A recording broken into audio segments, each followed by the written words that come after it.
হুবহু মিলে যাচ্ছে নির্যাতিতার বয়ান। মনোজিতের শরীরেও আঁচড়ের দাগ পাওয়া গেছে।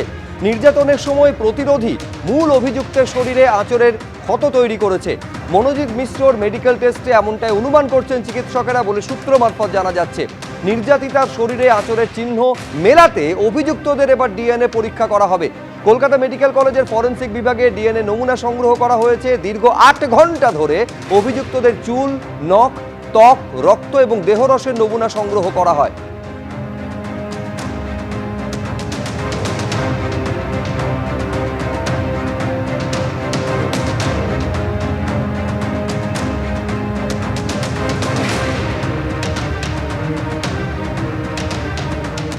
এই যে মেডিকেল রিপোর্ট, একেবারে দুটি কলেজে আপনারা জানেন মেডিকেল পরীক্ষা করা হয়েছিল নির্যাতিতার, হুবহু একই রকম রিপোর্ট এসেছে এবং যেমনটা অভিযোগকারিনীর বক্তব্য ছিল তার সঙ্গে মিলে যাচ্ছে। অভিযোগকারিনীর গোপনাঙ্গে আঘাত এবং রক্তক্ষরণের প্রমাণ পাওয়া গিয়েছে। নির্যাতিতার ঘাড়, গলা এবং বুকে আঁচড়ের দাগ পাওয়া গেছে। তরুণীর যে মেডিকো লিগাল টেস্ট হয় দুটি সরকারি হাসপাতালে, যৌন নির্যাতনের আশঙ্কা দুটি হাসপাতালেরই বিশেষজ্ঞ চিকিৎসকরা তারা উড়িয়ে দিচ্ছেন না।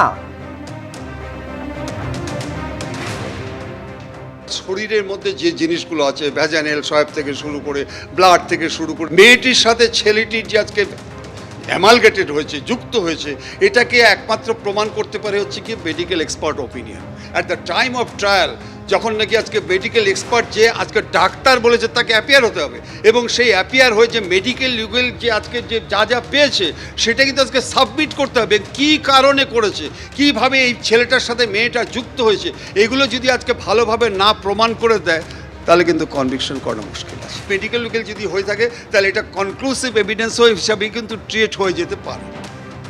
25 তারিখ পরিকল্পনা করেই গণধর্ষণ করা হয়েছে। প্রাথমিক তদন্তে এমনটাই ধারণা পুলিশের। সন্ধ্যে 7:30টা পর্যন্ত 8 জন কলেজে ছিল, তারপর 4 জন চলে যায়। বাকিরা চলে যাওয়ার পর ছাত্রীকে আটকে রেখে অত্যাচার চালায় 3 জন। নির্যাতিতার বয়ানের সঙ্গে হুবহু মিলে যাচ্ছে একের পর এক তথ্য প্রমাণ। নির্যাতিতার বয়ানের সঙ্গে সিসিটিভি ফুটেজ সেটাও মিলে যাচ্ছে। অভিযুক্তদের গতিবিধি, নির্যাতিতার বয়ানে উল্লেখ, মনোজিতের ফোনে মিলেছে ধর্ষণের ভিডিও। আজকে যেটা জানা গেছে যে 2 জন ফোনে এই নির্যাতনের ভিডিও তারা রেকর্ড করে। নির্যাতিতার বয়ানের সঙ্গে মিলছে অত্যাচারের মেডিকেল রিপোর্ট। অসুস্থ হয়ে পড়ায় নির্যাতিতাকে ইনহেলার এনে দেয় অভিযুক্ত, তার প্রমাণও মিলে গিয়েছে। এই কলেজ থেকে 100 মিটারের মধ্যে যে মেডিকেল শপ রয়েছে সেখানে জেব আহমেদ গেছিল এবং তার নামে সে রিসিট করা এবং একটি ইনহেলার কিনে নিয়ে আসে, তার তথ্য প্রমাণও পাওয়া গেছে। আইন কলেজ থেকে অভিযুক্তদের ব্যবহৃত হকি স্টিক উদ্ধার করেছে পুলিশ।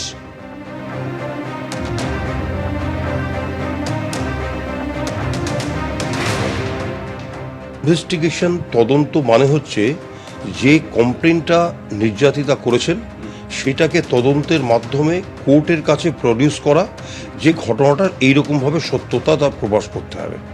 তো সত্যতা যদি প্রকাশ করতে হয় তাহলে আমার মুখের কথায় হবে না, কারণটা হচ্ছে পুলিশের স্টেটমেন্টের ভিত্তিতে হবে না। ঘটনা হচ্ছে যে নির্যাতিতা যে স্টেটমেন্টটা দিচ্ছেন সেই স্টেটমেন্টের সাথে সাথে কি কি রিকভারি হচ্ছে, কি কি পাওয়া যাচ্ছে।